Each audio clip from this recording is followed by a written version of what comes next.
Short ட்ரிப்பில் daily profit வருதுன்னு சந்தோஷமாக இருக்கீங்களா? ஆனால் இதே ஷார்ட் ட்ரிப்பில் நாளைக்கு 40,000லேருந்து 1,00,000 வரைக்கும் டிபிஎஃப் ரிப்பேர் பில் வந்தால் என்ன பண்ணுவீங்க? நிறைய ட்ரக் ஓனர்ஸ்க்கு இன்னும் தெரியாத ஒரு முக்கியமான விஷயம் என்னென்னா, continuous local trip, stop and go traffic, ஃப்ரீக்வெண்ட்டாக என்ஜின் ஆஃப் பண்ணுறது, இதெல்லாம் சைலண்ட்டாக உங்கள் டிபிஎஃப் சிஸ்டமை டேமேஜ் பண்ணிகிட்ருக்கு. ஷார்ட் ட்ரிப்பில் டெய்லி ப்ராஃபிட் வருதுன்னு சந்தோஷமாக இருக்கீங்களா? ஆனால் இதே ஷார்ட் ட்ரிப்பில் நாளைக்கு 40,000லேருந்து 1,00,000 வரைக்கும் டிபிஎஃப் ரிப்பேர் பில் வந்தால் என்ன பண்ணுவீங்க? நிறைய ட்ரக் ஓனர்ஸ்க்கு இன்னும் தெரியாத ஒரு முக்கியமான விஷயம் என்னென்னா, continuous local trip, stop and go traffic, ஃப்ரீக்வெண்ட்டாக என்ஜின் ஆஃப் பண்ணுறது, இதெல்லாம் சைலண்ட்டாக உங்கள் டிபிஎஃப் சிஸ்டமை டேமேஜ் பண்ணிகிட்ருக்கு. இந்த வீடியோவில் ஷார்ட் ட்ரிப்ஸ் டிபிஎஃப்க்கு எப்படி ப்ராப்ளம் க்ரியேட் பண்ணுது, அதோட வார்னிங் சைன்ஸ் என்ன, அதை அவாய்ட் பண்ண என்னென்ன பண்ணணும்னு பார்க்கலாம். வெல்கம் டு லாஜிக்ஸ் பை எஃப்ஆர்எட். இங்கே நீங்கள் ட்ரக்கிங் அண்ட் லாஜிஸ்டிக்ஸை கிளியராக எக்ஸ்பர்ட் இன்சைட்ஸோட பார்க்கலாம். எஃப்ஆர்எட் சேனலில் நீங்கள் இன்னும் சப்ஸ்கிரைப் பண்ணலன்னா மறக்காமல் சப்ஸ்கிரைப் பண்ணிக்கோங்க. ஃபர்ஸ்ட் டிபிஎஃப்னா என்னென்னு பார்க்கலாம். டிபிஎஃப்னா diesel particulate filter. Diesel engine எக்ஸாஸ்டில் வர சூட் பார்ட்டிகல்ஸை கேப்சர் பண்ணி அட்மாஸ்பியருக்கு போகாமல் தடுக்கிற ஒரு எமிஷன் கண்ட்ரோல் சிஸ்டம். சிம்பிளாக சொல்லணும்னா, இன்ஜின் கிரியேட் பண்ணுற கருப்பு புகைக்கு ஃபில்டர் மாதிரி வேலை செய்கிற ஒரு காம்போனன்ட். ஆனால் இந்த ஃபில்டர் எப்போவுமே க்ளீனாக இருக்காது. கொஞ்சம் கொஞ்சமாக சூட் கலெக்ட் ஆகும். அதை க்ளீன் பண்ண ரீஜென்ரேஷன் ஒரு ப்ராசஸ் நடக்கும்.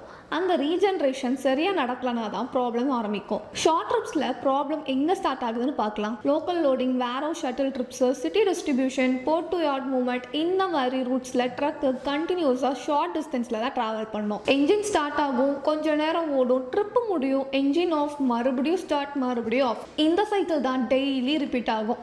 ஆனால் என்ஜினும் எக்ஸாஸ்ட் சிஸ்டமும் ஃபுல் ஆப்ரேட்டிங் டெம்பரேச்சர் ரீச் பண்ணுறதுக்கு முன்னாடியே ட்ரிப் முடிஞ்சிடும். இதனால் டிபிஎஃப்க்கு தேவையான ஹீட்டு கிடைக்காது. இதோட ரிசல்ட் என்ன? டிபிஎஃப் ரீஜென்ரேஷன் கம்ப்ளீட் ஆக சான்ஸ் கிடைக்காது. ஃபில்டருக்குள்ளே கலெக்ட் ஆன சூட்டு பேர்ன் ஆகாமல் பில்டப் ஆகும். கொஞ்சம் கொஞ்சமாக ஃபில்டர் கிளாக் ஆக ஆரம்பிக்கும். ஓனருக்கு தெரியாமல் மெயின்டெனன்ஸ் ரிஸ்க்கு பில்ட் ஆகிட்டே போகும். நார்மலாக லாங் ஹைவே ரன்ஸில் எக்ஸாஸ்ட் டெம்பரேச்சர் அதிகமாக இருக்கும். அப்போ டிபிஎஃப்குள்ளே இருக்கிற சூட் நேச்சுரலாக பேர்ன் ஆகி க்ளீன் ஆகும். இதை தான் பாசிவ் ரீஜென்ரேஷன் சொல்லுவாங்க. சில நேரத்தில் ட்ரக்கு கம்ப்யூட்டர் ஆட்டோமேட்டிக்காக ஆக்டிவ் ரீஜென்ரேஷனும் ஸ்டார்ட் பண்ணும். ஆனால் ஷார்ட் ட்ரிப்ஸில் என்ன நடக்குது?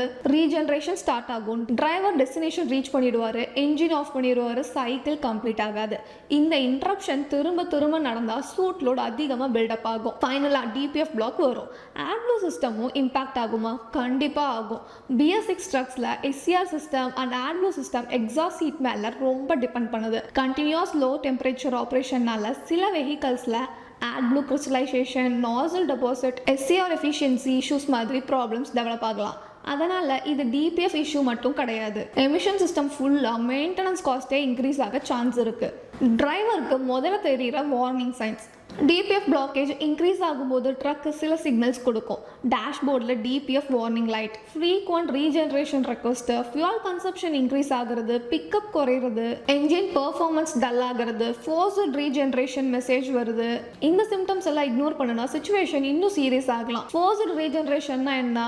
டிபிஎஃப் சூட் லோட் அதிகம் ஆனதுக்கப்புறம் ட்ரக் சர்வீஸ் சென்டருக்கு போக வேண்டிய சிச்சுவேஷன் வரலாம். இல்லை பார்க்குற ரீஜென்ரேஷன் பெர்ஃபார்ம் பண்ண வேண்டியதும் வரலாம். ட்ரக்கு ஒரே இடத்துல நிற்க வச்சுட்டு ஹை RPMல ரீஜென்ரேஷன் கம்ப்ளீட் பண்ண வேண்டியதும் வரலாம். இதுக்கு டைமும் போகும், டீசலும் எக்ஸ்ட்ரா கன்சியூம் ஆகும், பிஸ்னஸ் ப்ரொடக்டிவிட்டியும் அஃபெக்ட் ஆகும். சிம்பிளாக சொல்லணும்னா, ப்ரிவென்ட் பண்ண முடிஞ்ச ப்ராப்ளம்க்கு கூட எக்ஸ்ட்ரா செலவு பண்ண வேண்டிய சிச்சுவேஷன் வரும். ஸ்மார்ட் ஓனர்ஸ் ஃபாலோ பண்ணுற 3 டிப்ஸ் பார்க்கலாம். Tip number 1, weekly highway run கொடுங்க. ட்ரக்கு கண்டினியூஸாக லோக்கல் ரூட்ஸில் யூஸ் ஆகுதா? அப்போ ஸ்கெட்யூல் பண்ணி பீரியாடிக்காக லாங் ஹைவே ரன் கொடுங்க. Sustained engine load and exhaust heat மேலே டிபிஎஃப் க்ளீன் ஆக ஹெல்ப் பண்ணும். இது டிபிஎஃப் ஹெல்த்தை மெயின்டைன் பண்ணுறக்கு ஒரு easy method. Tip number 2, regeneration start ஆனதுக்கப்புறம் இன்ட்ரப்ட் பண்ணாதீங்க. ரீஜென்ரேஷன் நடக்கிற சைன்ஸ் தெரிஞ்ச உடனே ட்ரக்கை இமீடியட்டாக ஆஃப் பண்ணாதீங்க. முடிஞ்ச வரைக்கும் சைக்கிள் கம்ப்ளீட் ஆக அலோவ் பண்ணுங்க. ரிப்பீட்டட் இன்ட்ரப்ஷன்ஸ் தான் மேஜர் டிபிஎஃப் பிளாக்கேஜோட ரீசன். டிரைவர்ஸ்க்கும் இதை பற்றி அவேர்னஸ் கண்டிப்பாக கொடுங்க. டிப் நம்பர் 3, ஃப்ளீட் டயக்னாஸ்டிக்ஸ் ரெகுலராக மானிட்டர் பண்ணுங்கள். மாடர்ன் BS6 ட்ரக்ஸில் DPF soot load, exhaust temperature, fault codes எல்லாம் டயக்னாஸ்டிக்கில் செக் பண்ண முடியும். வார்னிங் லைட் வந்த அப்புறம் ரியாக்ட் பண்ணுறதுக்கு பதிலாக டேட்டா மானிட்டர் பண்ணி ப்ரிவென்டிவ் மெயின்டெனன்ஸ் பண்ணுங்க. அதுதான் ஸ்மார்ட் வெயில் மேனேஜ்மெண்ட். ஷார்ட் ட்ரிப் ப்ராஃபிட் பார்த்து சந்தோஷப்படுறது நல்லது. ஆனால் அதே ஷார்ட் ட்ரிப்ஸ்னால DPF blockage, forced regeneration, AdBlue issue, fuel wastage, down time எல்லாம் வந்தால் ப்ராஃபிட்டே குறைஞ்சிரும். ட்ரக்கு ஓடுறது முக்கியம், ஆனால் கரெக்ட் ஆப்ரேட்டிங் கண்டிஷன்ஸில் ஓடுறது அதை விட முக்கியம். டிபிஎஃப் வார்னிங் லைட் வந்த அப்புறம் யோசிக்காதீங்க. வார்னிங் லைட் வராமல் ப்ரிவெண்ட் பண்ணுறது தான் பெஸ்ட் மெயின்டெனன்ஸ் ஸ்ட்ராட்டஜி.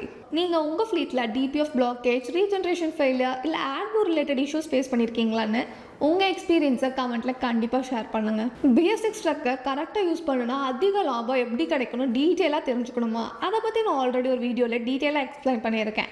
அதோட லிங்க் இங்கே டிஸ்பிளேல இருக்குது. ஸோ கண்டிப்பாக செக் பண்ணி பாருங்கள். அண்ட் தேங்க்ஸ் ஃபார் வாட்சிங்.